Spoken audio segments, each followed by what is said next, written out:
Ante todo, muy buenas tardes. Mi nombre es Iván Cubillán y soy estudiante del quinto año de Derecho de la Universidad Fermín Toro.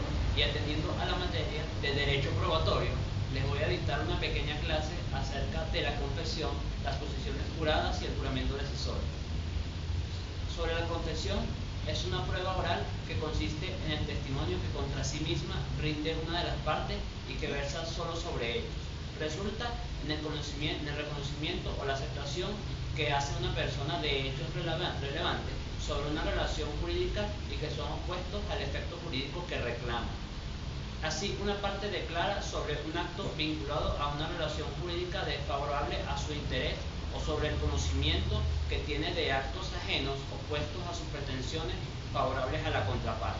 Para Carneluti, el testimonio de una parte se llama confesión cuando narra un hecho contrario a su propio interés. Sobre la naturaleza jurídica de la confesión, nace de una declaración de una parte sobre el conocimiento sobre determinados hechos que le perjudican. Sobre esto existe una parte de la doctrina que recomienda la eliminación de la confesión civil o penal, argumentando que ha generado abusos vejando la dignidad humana para obtener el reconocimiento de hechos que le afectan jurídicamente. Aquí se toma en cuenta la garantía constitucional de que nadie está obligado a declarar en su contra, lo que le coloca una confesión como un derecho fundamental protector de la libertad y dignidad. Por otro lado, en el proceso venezolano, la confesión es un medio de prueba, así el Código Civil la contempla en los artículos 1400 a 1405 y en el Código de Procedimiento Civil encabeza los medios probatorios y se regula en el capítulo 3, título 2 del libro segundo. Ahora bien, para que la confesión tenga efecto debe hacerse por persona capaz de obligarse en el asunto sobre el que recae, estableciéndolo así el artículo 1405 del Código Civil. Por su parte, la jurisprudencia establece que no pueden hacer confesión válida las personas que carecen de una capacidad para obligarse. La ley sustitutiva se refiere a la condición expresa, voluntaria o provocada, judicial o extrajudicial, pero no a la confesión ficta establecida como sanción legal contra la rebeldía del demandado que deja de comparecer a un acto del proceso. En otro orden, la confesión posee ciertos requisitos de existencia. Debe ser una declaración de parte, ya que ésta debe provenir de las partes que han constituido la relación procesal, bien sea del demandante, del demandado o de un tercero, entre otros. Debe tener por objeto los hechos, pero nunca el derecho puede ser objeto de confesión. Los hechos sobre los que versa deben ser favorables a la parte contraria o perjudiciales al confesante. El hecho debe ser opuesto al efecto jurídico reclamado en el proceso por el demandante y que sea expresa. La confesión supone la manifestación inuditable, específica y tajante de la existencia de un hecho.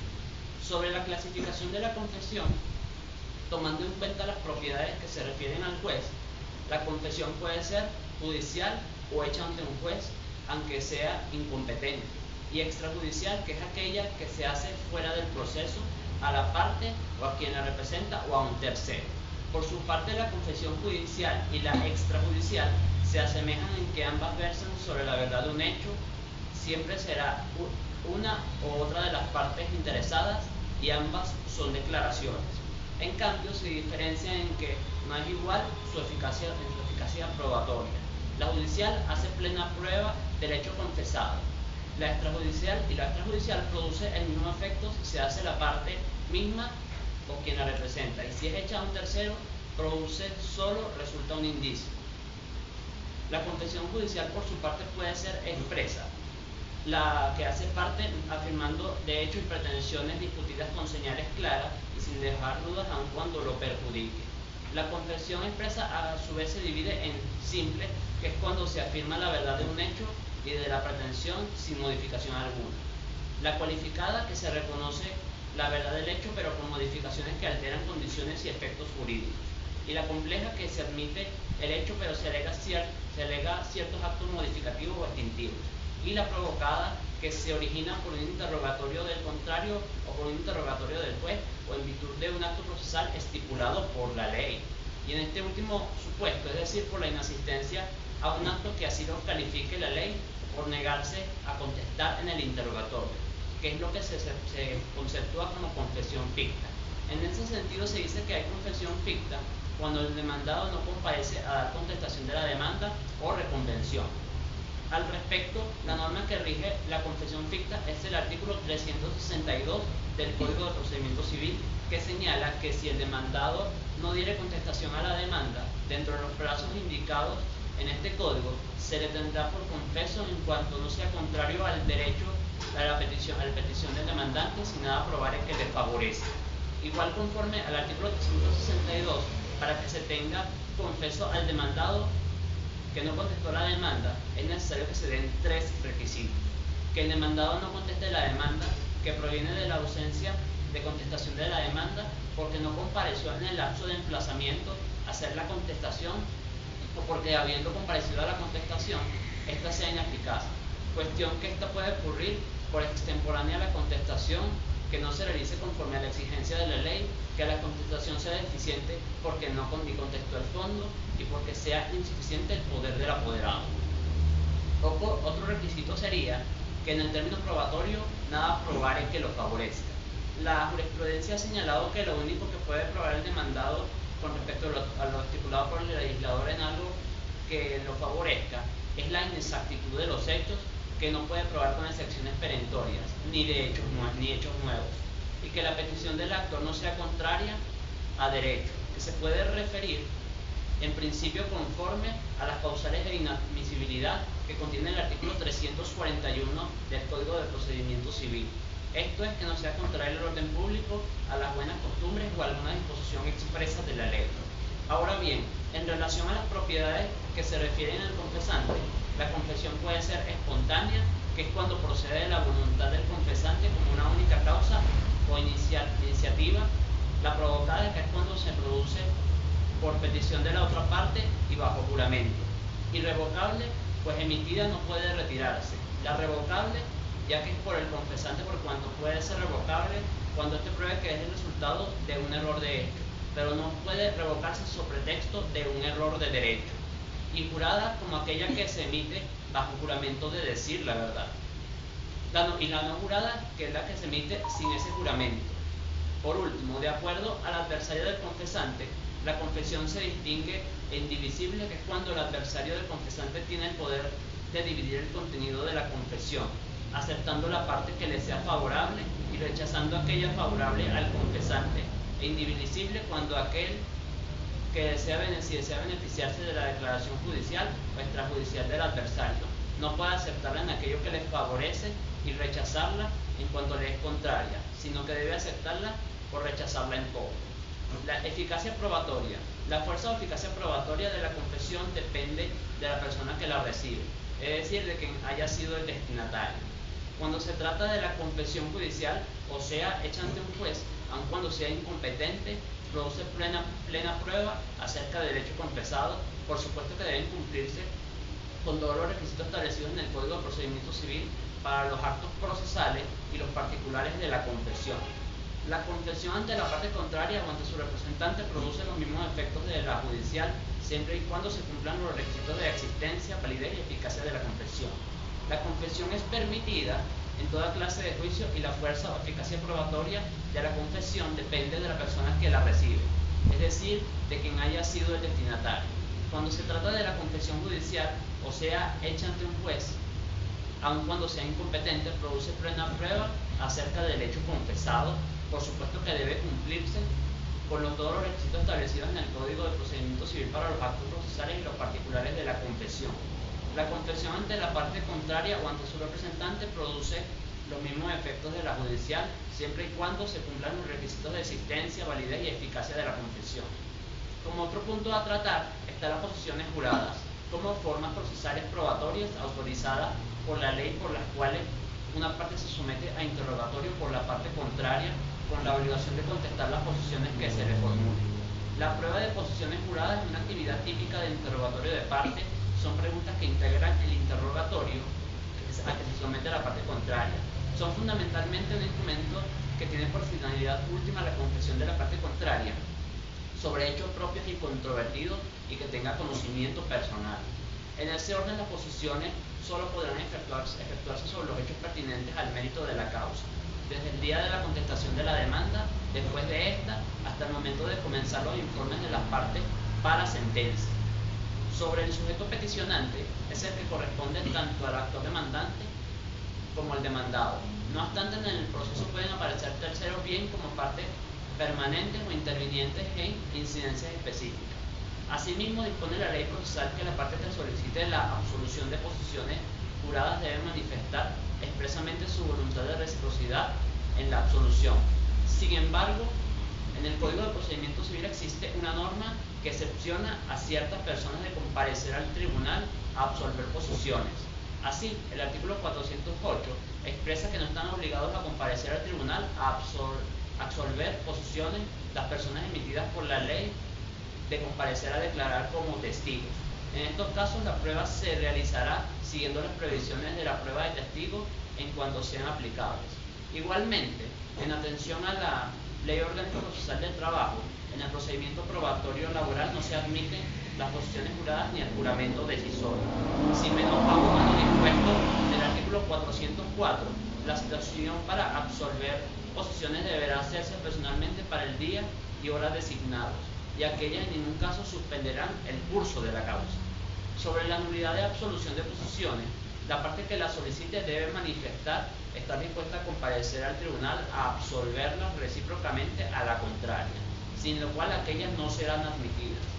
Acordadas las posiciones solicitadas por una de las partes, el tribunal fijará en el mismo auto la oportunidad en que la solicitante debe absolverlas a la otra, considerándosele a derecho para el acto por la petición de la prueba. Así, las posiciones se harán constar en un acta que firmarán el juez, el secretario y las partes. En el acto, el solicitante hará las preguntas verbalmente y la contestación se hará también verbal, pero el secretario las transcribirá fielmente en el acta. Establece también que no se permitirá promover la prueba de posiciones más de una vez en la primera instancia y una en la segunda, a no ser que, después de absueltas las primeras posiciones, se aleguen contrahechos o instrumentos nuevos, caso en el cual se podrán promover otra vez con referencia a los hechos o instrumentos nuevamente aducidos. Entre los requisitos tenemos que, en cuanto al juramento, establece el artículo 403 del Código de Procedimiento Civil que quien sea parte en el juicio estará obligado a contestar bajo juramento, lo cual confiere a esta prueba la formalidad del juramento. Asimismo, dispone el artículo 411 del Código de Procedimiento Civil que no podrán formularse al absolvente más de 20 posiciones, pero si por la complejidad del asunto el juez lo considere procedente, podrá a solicitud de parte conceder a esta antes de la conclusión del acto la formulación de un número adicional que no exceda de 10 posiciones. La contestación a las posiciones debe ser directa y categórica, confesando o negando la parte cada posición. Se tendrá por confesa aquella que no responda de manera terminante. El absolvente no podrá leer ningún papel para dar su contestación, a no ser que se trate de cantidades u otros asuntos complicados a juicio del tribunal, caso en el cual se le permitirá consultar a sus apuntes y papeles, dándosele para ello tiempo si fuera necesario. El registro o acta del acto de la absolución de posiciones. El artículo 413 del Código de Procedimiento Civil establece: las posiciones se harán constar en un acta que firmarán el juez, secretario y las partes. Por último, en cuanto al juramento, resulta en una afirmación solemne que una persona hace ante un juez de decir la verdad en la declaración que rinde. El juramento decisorio, por su parte, es un medio probatorio en el cual la parte difiere a otra para que su declaración dependa de la decisión final del juicio. Sobre sus requisitos, se necesita capacidad, sobre la cual se aplican todas las normas relativas a la capacidad, el consentimiento, que debe ser libre, sin coacción física o moral, ya que vicia la voluntad y anula la manifestación y el acto jurídico. Igual deben cumplirse todas las formalidades procesales de ley, como tiempo, modo y lugar, en cuanto sean esenciales a la finalidad de la prueba y la garantía del debido proceso. Asimismo, debe versar sobre hechos de los cuales tenga conocimiento la persona a quien se difiere o de un hecho personal y determinado. En cuanto a la oportunidad, según la legislación, el juramento puede diferirse en toda clase de juicios civiles, pero no puede promoverse en los juicios penales y los administrativos. En cuanto a su procedimiento, una vez decidida la prestación del juramento, el juez fija día y hora para el acto y ordena la citación personal a quien debe prestarlo. Si el citado no asiste, esto equivale a una negativa a prestarlo y debe atenerse a las consecuencias previstas en el artículo 1412 del Código Civil. Pero el incompareciente podrá alegar impedimento legítimo de su inasistencia, tramitándose el mismo conforme a lo establecido en el artículo 607 del Código de Procedimiento Civil. Sobre el juramento diferido de oficio, lo regula el artículo 428 del Código de Procedimiento Civil. No obstante, este lo remite a las disposiciones del Código Civil. En relación a los efectos procesales del juramento, si el litigante responde afirmativamente a la fórmula o rehúsa contestarla o no asiste al acto sin causa justificada, concluye la fase instructora del proceso y el juez entra en término para sentenciar sin oír informes de las partes. Para terminar, cabe señalar las semejanzas entre confesión y juramento, las cuales radican en que las dos son medios de prueba. Su objeto es uno mismo, los hechos y no las cuestiones de derecho. Sus efectos son idénticos, no le ponen fin al proceso, sino que sirven para determinar el contenido de la sentencia. Sus sujetos son unos mismos, deben provenir de parte y están destinadas al juez para fijar los hechos que debe tener en cuenta en su decisión. Su fin es igual, fijar los hechos para los efectos del proceso, aun cuando las facultades del juez para su valoración son menores en el juramento. Mientras tanto, ambas figuras se diferencian en que en la confesión puede ocurrir extrajudicialmente y en el juramento tiene cabida únicamente en el curso de un proceso. La confesión versa sobre hechos desfavorables al confesante y en lo favorable, este es a una simple declaración sin perjuicio del apuesto sobre su indivisibilidad. En el juramento, los efectos probatorios recaen sobre hechos precisamente favorables al declarante, esto es, a quien se le difirió el juramento o lo presta. En la confesión nunca es necesario, puesto que puede ser reemplazada por otros medios de prueba, como documentos, indicios, testimonios, dictámenes de perito e inspecciones judiciales. Y en el juramento puede ser necesario si la ley lo exige como un único medio de prueba o voluntario. Esta ha sido toda esta pequeña clase, esperamos que haya sido de su agrado.